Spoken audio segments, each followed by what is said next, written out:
నల్లగొండ రైతుల్ని మోసం చేసే మిల్లర్లపై చర్యలుంటాయన్నారు. అన్నదాతకి ప్రభుత్వం అండగా ఉంటుందన్నారు మంత్రి కోమటిరెడ్డి వెంకటరెడ్డి.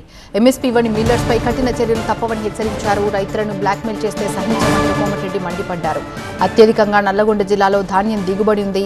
రైతులకి న్యాయం చేయని ప్రభుత్వాలు వేస్ట్ అన్నారు కోమటిరెడ్డి. మరింత సమాచారం మా సీనియర్ కరెస్పాండెంట్ రేవణ్ అందిస్తారు. చెప్పండి, మీరైతే ఐకేపీ సెంటర్లు ఓపెన్ చేసినామని చెప్తున్నారు, కానీ మిర్యాలగూడ లాంటి ప్రాంతంలో మిల్లర్లు మొత్తం సిండికేట్గా మారి కనీసం మద్దతు ధర కూడా చెల్లించకుండా మిల్లర్లు కొనుగోలు చేస్తున్నారని చెప్పి రైతులైతే వాపోతున్నారు. ఎట్లా చేస్తారు? కలెక్టర్ గారు నా పక్కకే ఉన్నాడు. కలెక్టర్ గారు చాలా స్ట్రిక్టు. ఎట్టి పరిస్థితుల్లో వాళ్ళకి సాయం చేస్తాం అవసరం ఉన్న చోట. మీరు రైతులను మోసం చేయాలనుకుంటే చట్టాలు ఉన్నాయి, పోలీస్ యంత్రాంగం ఉన్నది, కఠినమైన చర్యలు తీసుకుంటాం. రైతుకు నష్టపడితే అన్నదాతకు న్యాయం చేయనప్పుడు కలెక్టర్ మినిస్టర్ వేస్ట్, ప్రభుత్వమే వేస్ట్. ఈ సమయంలో రైతులను మోసం చేస్తే మేము ఊరుకుంటామా? అవన్నీ ఏం లేదు. దాని మీద కఠినంగా ఉంటాం. వాళ్ళకి ఎంత ధర వస్తుందో తెలుసు, వాళ్ళని ఎట్లా దారిలోకి తీసుకురావాలో తెలుసు. మీరు మర్యాదగా ఎంఎస్పీ మా ఇచ్చే చూసుకొని కొనండి. ట్రాన్స్పోర్టేషన్ ఇవన్నీ కూడా మా బాధ్యత, మా కలెక్టర్ బాధ్యత, మినిస్టర్గా నా బాధ్యత, మీరు చూస్తాం.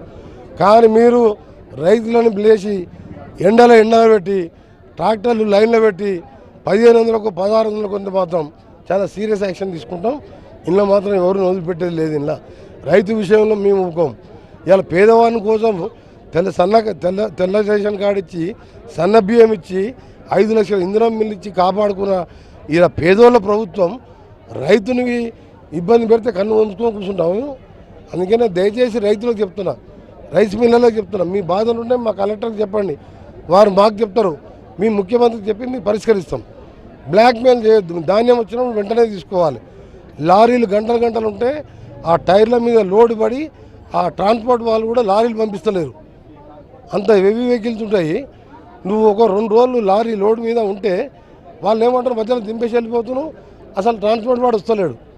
అలా చేయొద్దనే మిల్లర్స్కు మినిస్టర్గా వాళ్ళకి చెప్తున్నా.